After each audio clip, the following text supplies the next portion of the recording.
తాకట్టులో ఉన్న బంగారాన్ని విడిపించి ఆ రోజు ఆన్లైన్ రేటుకే మేము కొంటాం. Sharma gold company.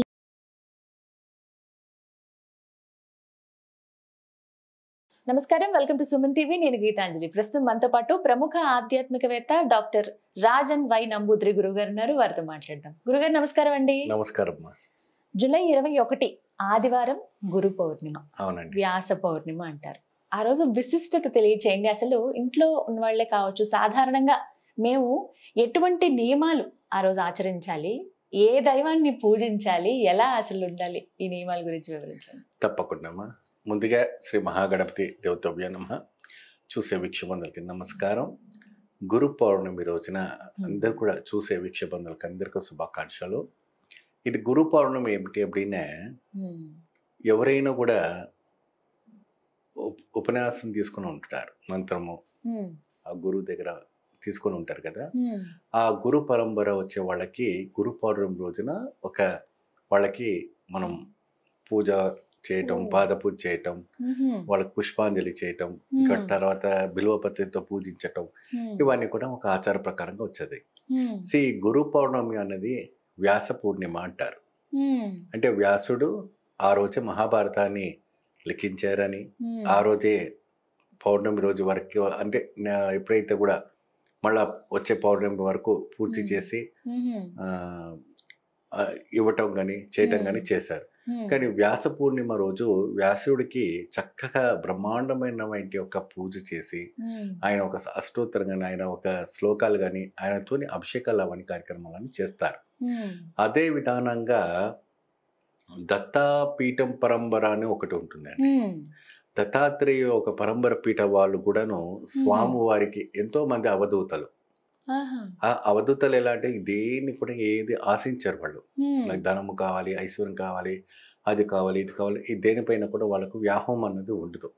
అంటే ఒక ధ్యానం, శివధ్యానం, లేదంటే దత్తాత్రేయ ఒక దిగంబర మంత్ర ధ్యానంతో ఉండేవాడు.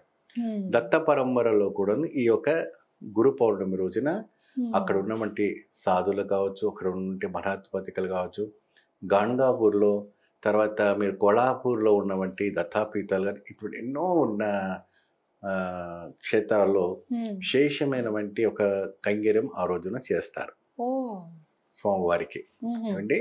సో ఇది పరంపర ఆచారం.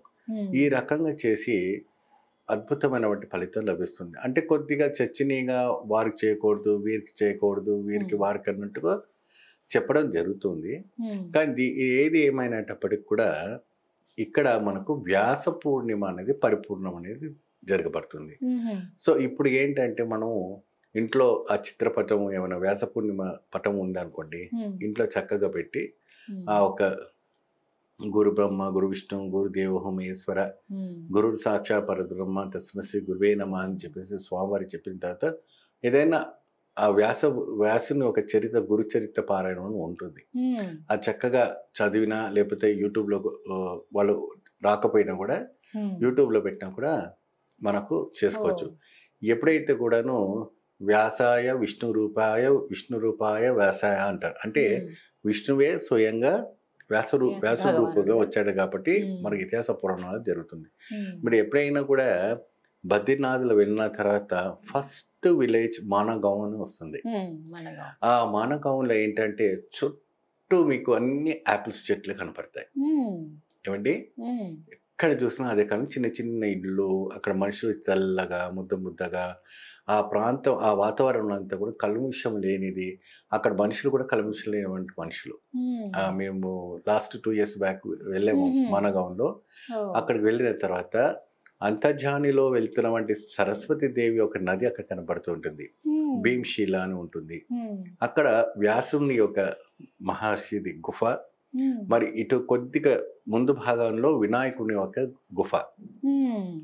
ఎప్పుడైతే కూడాను వ్యాసుడు చెప్పేవంటి మహాభారతం లిఖించి సహాయపడ్డ ఒక గుఫ కూడాను, వినాయకుడి గుఫ మనకు మానగావంలో ఇప్పటికి కూడా ఉంది. ఇప్పటికి కూడా ఉంది.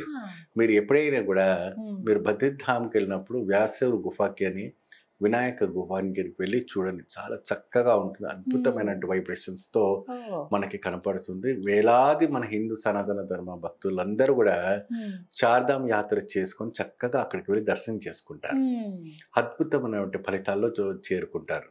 ఎందుకు అప్పుడే మన ఇతిహాసాలు పురాణాలు తొలగిపోకూడదు, తర్వాత తరాల వాళ్ళకి కూడా తెలియాలి. కాబట్టి అక్కడ ఇంకోటి ఏంటంటే అమ్మా, ఎక్కడైతే కూడా అక్కడ వ్యాస గుహ దగ్గర ఉన్నటువంటి ఆ సరస్వతి మాత నది కింద మీకు బద్రిధాంలో పడుతుందో, ప్రయాగరాజ్ అని మీకు తెలుసు కదా, కాశీలో ఆ ప్రయాగరాజ్ త్రివేణి సంఘంలో కనపడుతుంది. ఆ సొరంగ రహస్యంలో వెళ్తూ ఉంటుంది. తర్వాత మనకి ఇక్కడ నందకము నది అని ఒకటి ఉంటుంది, మందాకిని నది అని ఒకటి వస్తుంది, అనేక మన మధ్యలో గంగా నది వస్తుంది, విష్ణు ప్రయాగ వస్తుంది, అనేక రకమైనటువంటి వస్తుంటుంది. అక్కడ అగత్యర్ అని మహర్షి అని ఉంటారు. మా అగత్యర్ గురించి తెలుసు కదా మీకు. ఆయన మహాకవి, మహాజ్ఞాని. ఆయన సుబ్రహ్మణ్యేశ్వర స్వామి స్వయముగా నీవు చిరంజీవిగా ఉండని చెప్పినటువంటి మహా అద్భుతమైనటువంటి అగత్య మహర్షి. ఆయన మఠము కూడాను మీకు గుప్త కాశీ దగ్గరకు మీకు కనపడుతుంది. అక్కడ అగత్య నగరం కూడా అంటుంటారు. అంటే ఆ గుప్త కాశీ దగ్గర నుంచే లెఫ్ట్ సైడ్ వెళ్తే బద్రీధామ్ వెళ్తారు, రైట్ సైడ్ వెళ్తే కేదార్ధామ్కి వెళ్తారు. మధ్యలో ఆ స్వామివారి ఆశ్రమం ఉంటుంది. రోజు సాయంత్రం అక్కడ భోగ్ బండారం నడుస్తుంది. భోగ్ బండారం అంటే ఏంటంటే సాధులకి భండారం పెడుతుంటారు. కాబట్టి అక్కడ పైసలు డబ్బులు ఎవరు తీసుకోరు. మనం ఏం చేస్తాం అప్పుడే, అక్కడ వెళ్ళే భక్తులు అక్కడ దగ్గర ఉన్నటువంటి షాపులో ఒక 10 kgs రైస్ కానీ, 10 kgs కందులు కానీ, లేదంటే వెజిటేబుల్స్ కనుక్కొని అక్కడ బాక్స్ పెడతారు. అన్ని పెద్ద పెద్ద బాక్సులు ఉంటాయి. మీ ఇష్టమైనటువంటి వెజిటేబుల్స్ అని ఒక దాంట్లో వేయండి, బియ్యం అంతా ఒక దాంట్లో వేయండి. వాళ్ళు ఆ ఒక పదార్థాన్ని తీసి అక్కడ ప్రతిరోజు కూడా ఎక్కడి నుంచో వచ్చేవంటి సాధులకి ఆ అగత్య మహర్షి వంటి ఆశ్రమంలో ఇవన్నీ భోజనం చేస్తుంటారు. ఈ గురు పౌర్ణమి రోజు నుంచి పరంబరలో వచ్చేవంటి వీరు ఒక అగత్యులు. ఇటువంటి మహర్షులు మన భారతాన్ని, మన భారత భూమిని, ఈ దేవతని, ఈ గ్రంథాలని అన్నిటికున్నాను పవర్ఫుల్ గా వీళ్ళు కాపాడేటువంటి వ్యక్తులు, కాపాడుతున్నారు కూడా నిరంతరంగా. వీళ్ళు గురు పౌర్ణమి రోజున అసలు పూజించవలసింది వీళ్ళని. సో ఈ రకంగా వాళ్ళని మనం గుర్తించి వాళ్ళని చక్కగా మనం పూజ చేసుకుంటే అద్భుత ఫలితం వస్తుంది, మహాజ్ఞానం వస్తుంది. అగత్యని పూజించడం వల్ల అతీత శక్తి పెరుగుతుంది. పిల్లలకి చదువురాని వాళ్ళకు చదువు పెరుగుతుంది. వ్యాస భగవంతుని మహర్షికి పూజించడం వల్ల కూడా పిల్లలకి అనే జ్ఞానం అనేది బాగా పెరుగుతుంది.